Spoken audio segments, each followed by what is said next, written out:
ខែរងាយើងថែរក្សាប្រៀបបែបណាបាទគោរពជំរាបសួរពុកម៉ែបងប្អូនថ្ងៃនេះខ្ញុំមកដល់ទ្រង់ប្រៀបទៀតហើយពេលព្រឹកឥឡូវនេះខ្ញុំមានពូ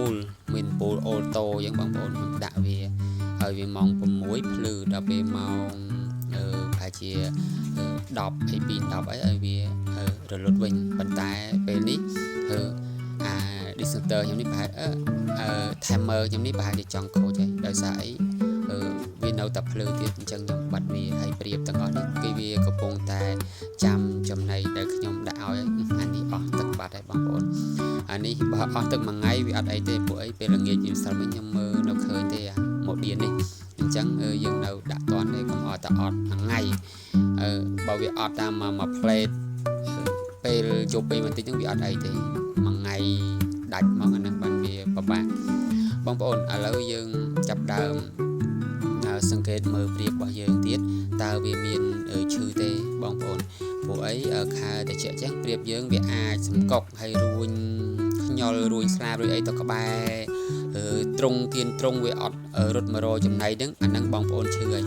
យើងត្រូវតែចាប់អំបែកវាយកមកដាក់ត្រង់ផ្សេងបន្ទាប់មកយើងដាក់ថ្នាំវាហើយនឹងបញ្ចកចំណៃកូនមន់ចូលកន្លះកេវាចឹងប្រហែលជា30% នៃកេវាបងប្អូនកុំដាក់ពេញពេកណាតែដាក់ពេញពេកវាណែនគេព្រោះអាចចំណៃកូនមន់នឹងវារីងហើយចំពោះចំណៃកូនមន់វិញគឺយើងត្រាំ5 10 នាទី 20 នាទីទៅ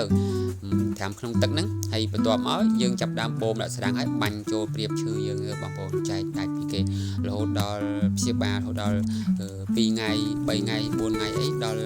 យើងដាក់បាចចំណៃនៅក្នុងទ្រុងហ្នឹងទៅប្រៀបយើងចេះរើសចំណៃវិញហើយវារៀងឃ្លាវខ្លារហ័សជាងមុនអានឹងទៅបានយើងលេងបានវិញបងប្អូនហើយខែល្ងានេះបងប្អូនអាចដាក់កម្ដៅនៅក្នុងទ្រុងប្រៀបយើងណាហើយ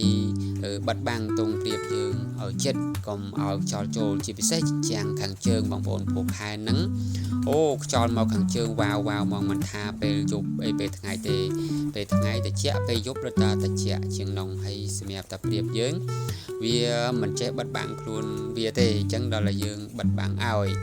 ហើយបើសិនណានៅក្នុងទ្រុងនោះវាមានកលាក់មានកលៀតមានប្រអប់មានអីចឹងទៅវាដឹងណាបងប្អូនអត់តែចាប់ដើមវាតិចវានឹងវាទៅរកកន្លែងសុវត្ថិភាពរបស់វាហើយខ្លាចដើម្បីលើកទឹកចិត្ត comment ដើម្បីសាកសួរនិងចុច follow subscribe ដើម្បីបានវីដេអូថ្មីអំពីសត្វព្រាបបងប្អូន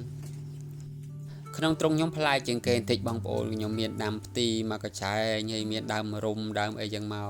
វាអត់សូវលូតលាស់បានល្អទេបងប្អូនបើដើមអំពៅវិញមិនលូតលាស់ហ្មងដោយសារអីវាមកលុបនៅខាងលើ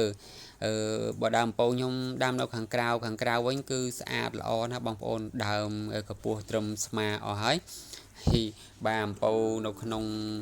នេះខ្ញុំមានប្រព័ន្ធទឹកហូរចូលហើយនឹងស្រោចពេលដែលចំណីអាទឹកដែលក្នុងធុងព្រៀបក្នុងកតោព្រៀបយើងនឹងយើងលាងយើងអីចឹងទៅឲ្យវាហូរចូលតាមរុក្ខជាតិយើងនឹងមានចក្រីមានដើមដូងទឿមានដើមរុំដើមអីហ្នឹងបងប្អូនហើយខ្ញុំដាំជាឲ្យលំអទេដើម្បីឲ្យមានសោភ័ណភាពជាមួយនឹងទ្រុងព្រៀបហើយក៏វាបានទៅជាចំណីព្រៀបដែរព្រោះអាផ្ទៃនេះព្រៀបវាចាក់ស៊ីដែរហ្នឹងបងប្អូនស្លឹកមួយរុំអីហ្នឹងព្រៀបចាក់ស៊ីដែរក៏មុនខ្ញុំដាំឡងឥឡូវចាក់ស៊ីអស់ហើយវាបំពេញនៅវីតាមីនរបស់វាណាព្រោះអីព្រៀបយើងដាក់ទ្រុងវាអត់ដូចព្រៀបយើងលេងទេបើលេងវាហើទៅវឹងអញ្ចឹងទៅស៊ីហើយវាត្រឡប់មកវិញ